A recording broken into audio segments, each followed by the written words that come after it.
Баршаға сәлем достар, бүгін сіздер менен дәл осындай видеоға ключтар қою арқылы осындай анимация жасауды сіздермен бірге үйренетін боламыз. Біз сіздермен өткен сабақта видеоның ключевой кадрлары жайлы сабақ өткен болатынбыз. Яғни мынау көріп тұрған ромбиктар, бұның барлығы ключевой кадр болып есептеледі. Біз сіздермен осы сабаққа кішігірім кіріспе жасаған болатынбыз. Яғни текст бөліміндегі ключевой кадрлармен сіздермен танысып шыққан болатынбыз. Ал енді бүгін сіздерменен осы ключевой кадрды видеоға қалай жасау керектігі жайлы видео сабақ өтетін болатынбыз. Қазір сіздерге кішігірім лайфхак көрсетіп өтемін. Яғни мына бізде видео бар, дайын видео. Дәл осы видеоға жаңағыдай мына екінші видео үстіне қоямыз. Яғни бұл жерде екі слой пайда болды. Яғни мына астыңғы негізгі видео, ал үстіңгісі слой болып есептеледі. Естеріңізде болсын, сіз видеоға слой қойған кезде бұл слой әрдайым бірінші болып көрінеді. Яғни сіздің видеоңыз басталған жерде бірінші видео, сосын слой үстінен түскен кезде слой бүткіл экранды осылай қаптап алады. Яғни сіз қалағанша қандай слой қойсаңыз да бұл слой экранды осылай қаптап тұрады. Сіз бұл слойды алып осылай жылжытып кез келген жерге қойсаңыз болады. Ал сіздерге бір кішігірім лайфхак көрсетейін қазір.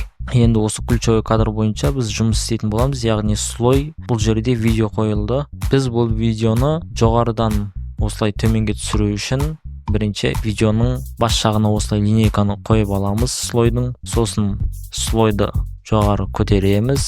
Мінекей, өткенде сіздерге өткен сабақта түсіндірген болатынмын. Мына жерде лупаны пайдаланып, осы жерден слойды редактировать етсеңіздер болады. Кейін біз мына жерде расположение, яғни бұл жерде тек қана мекен жайын жоғары, төмен, оңға және солға қойғандықтан бұл жерде только расположение ключевой кадрын қосып аламыз. Бізге масштаб қазір керек емес, және градусы, яғни видеоны осылай айналдыру деген градуста қазір керек емес. Ал кейінгі кадр, міне арадан бір-екі фут тастаймыз. Біз ол үшін слойды, видеоны көру үшін слойды осылай жақындатып алсақ, бізге өте қолайлы болады. Ал мына жерде мінекей мына футтарды санасаңыз, примерно 1, 2, 3, 4, 7, 8 футқа дейін, немесе мына жерде мына секундқа қарасаңыздар, осы майда секунд арқылы да сіздер кадрды өздеріңіз қалауларыңызша қойып алсаңыздар болады. Мінекей слой жоғарыда, енді мен он слойды осылай алып келуім керек. Мен ол үшін бұл слойды жоғарыдан ұстап осылай алып келсем де болады,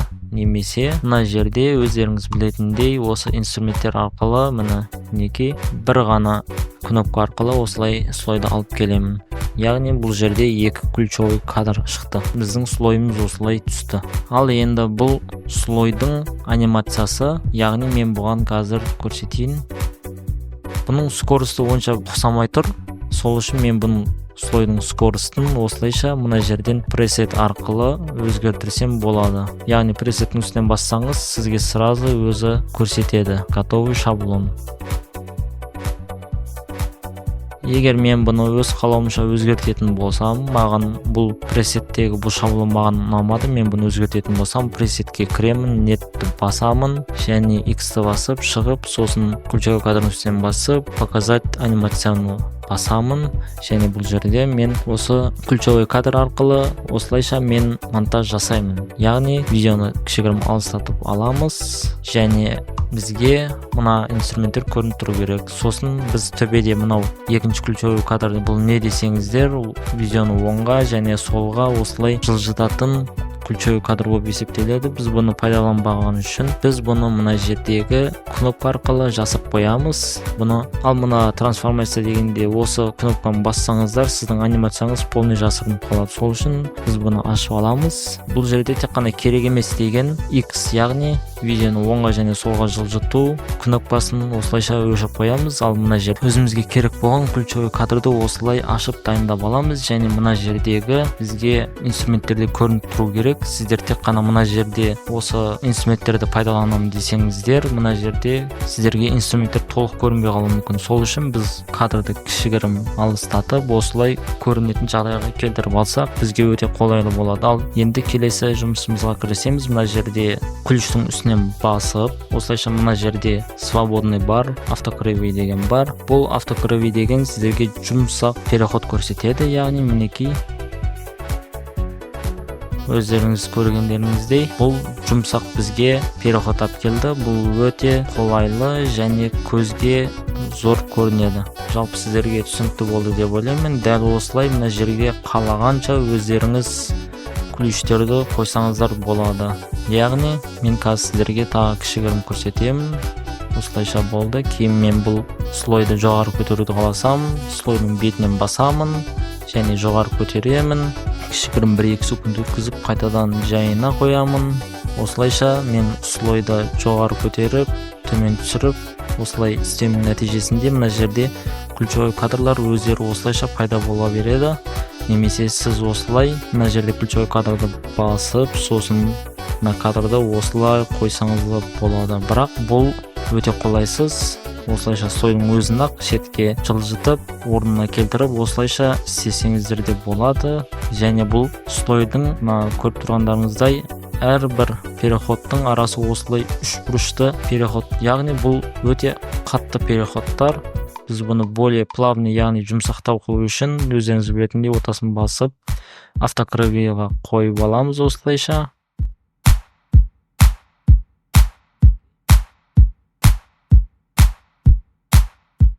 Осылайша біз жұмсақ переход қойып аламыз. Ал енді нәтижені көріңіздер.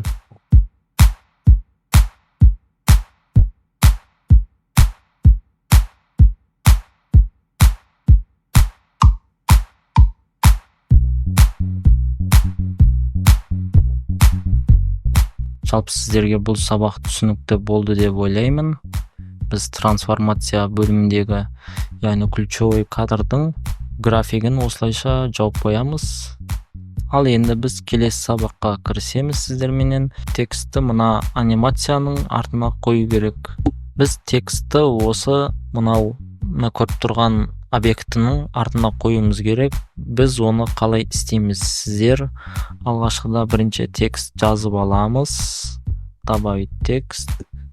Сіздерменен текст бөлімінде сабақ өткен болатынбыз. Текст жайлы сабақ, толық сабақ үйренгілеріңіз келсе, мына бетте тексттің ссылкасын тастап қоямын, осыны басып көрсеңіздер болады. Неге? Яғни біз жазып аламыз ключевой. Сосын мына жерде мен өзіме керек стильді таңдап аламын шрифті бөлімінен. Және мына жерде стиль по пресету дейді. Мінекей дәл осыны таңдап алдым. Стильді кішірейтеміз, текстті осылай созып қоямыз. Мінекей өздеріңіз көріп тұрғандай, бұл жерде текст мына объектінің артына түскен жоқ. Бұны қалай түсіреміз десеңіздер, сіздер өздеріңіз былай ойлайтын шығарсыздар. Бұл текстті осылай ұстап алып, видеоның астына қойсам, осылайша көрінбей қалады деп. Жоқ, олай ойламаңыздар, сіздер қателесесіздер. Біз ол үшін мына видеоның көшірмесін жасап аламыз. Яғни копия деп және видеоның үстіне дәл осы слой қылып қоямыз. Дәл осы жерде шатасып кетпеңіздер. Мына жерде мына текстті дәл осы екі слойдың ортасына қоямыз. Мінекей, мына жақта текст көрініп тұр, ал мына жерде көрінбей тұр. Ал енді сіздерге өткен сабақта сіздерменен видеоның маскасы жайлы сабақ өткен болатынбыз. Дәл сол масканы пайдаланатын боламыз. Яғни слойдың үстіне басамыз, сосын мына жерде маска бөліміне кіреміз, және де бұл жерде добавить маску деп қойыпты. И осы жерден дәл осы масканы пайдалансаңыздар да болады. Яғни мінекей осылай қоямыз.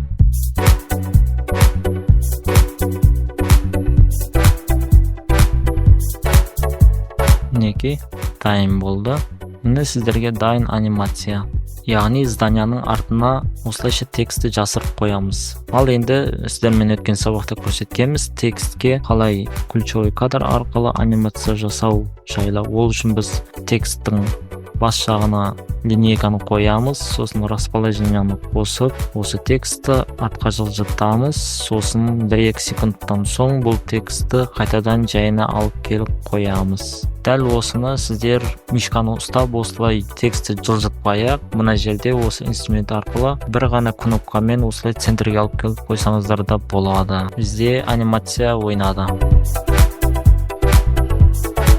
Жалпы сіздерге өткенде түсіндіріп өткенімдей, алдыңғы сабақта текстінде дәл осы жерде пресет бөліміне кіріп, өзіңізге қалаған анимацияны қойып алсаңыздар да болады, немесе ұнамаса өздеріңіз қалауларыңыз бойынша мына жерде показать анимацияны басып, дәл осы жерден өздеріңіз қалағанша анимация істеп алсаңыздар да болады, яғни тез немесе жай қылып, осылайша более өздеріңіздің тексттеріңізге осылай анимация келтірсеңіздер де болады, дәл осы настройкаларды пайдалану арқылы. Жалпы сіздерге сабақ түсінікті болды деп ойлаймын.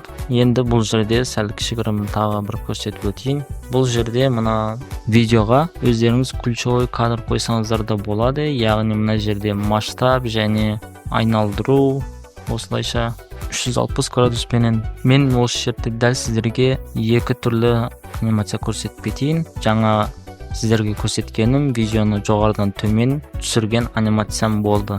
Ал мына жерде біз сіздерге кішігірім лайфқа көрсетіп кетейін. Мына жерде видеоның масштабын, видео осылай жоқ болып пайда болу үшін мен мына жерде трансформацияға қарама-қарсы беттегі ключтарды қосып қоямын, сосын бұның масштабын 0-ге қоямын және дәл осы жерден мына айналдыру 360 градусқа қойып қоямын. Кейінгісі 1-2 секунд өткеннен кейін бұның масштабын 100 қыламыз, ал мынау градусын 0 қыламыз. Мінекей сіздерге кішігірім лайфхак. Мінекей сіздер өздеріңіз қалауларыңызша осындай анимация істесеңіздер де болады. Жалпы сіздерге түсінікті болып жатыр деп ойлаймын сабақ. Өз пікірлеріңізді комментарийға қалдырып кетіңіздер. Мына жерде ключевой кадрдың анимациясын дәл осылай өздеріңіз қалауларыңызша настроить етіп қойсаңыздар да болады. Жалпы сіздерге сабақ түсінікті болды деп ойлаймын. Және сіздерге бір кішігірім лайфхак көрсетіп кетейін осы жерде. Мінекей мен мысалы мына бір осы видеода мына зданияның басына бір смайлик қойып қоямын, соны ключевой кадр арқылы қосамын. Қазір сіздерге көрсетейін. Мына жерде более стикер бөліміне кіреміз және дәл осы жерден мысалы бір стикерді аламыз. Стикерге де ключевой кадр қойсаңыздар да болады. Стикерді осылай жылжытып қоямыз. Жылжытқанда, яғни бұл стикердің ойнау уақыты, яғни видеоның басынан аяғына дейін бір стикер тұрады деген сөз. Яғни бұл стикердің масштабын кішірейтеміз және өзімізге керек жерге осылайша қойып аламыз. Дәл осы жерде мына расположение, бұл оңға және солға жылжу үшін расположение бөлімін қосып қоямыз. Бізге масштаб немесе повернуть, яғни видеоны айналдыру керек емес негізінде. Дәл осы жерде осындай видеоға дәл осы жерде видеоны жылжытамыз 2-3 секундқа, сосын стикерді осылай бұрышқа қоятын болсақ, осылай үстіне қойып қоямыз. Осылай әрбір секунд өткен сайын осылайша біз стикерімізді жылжытып отырамыз. Қазір сіздерге нәтижені көрсететін боламын.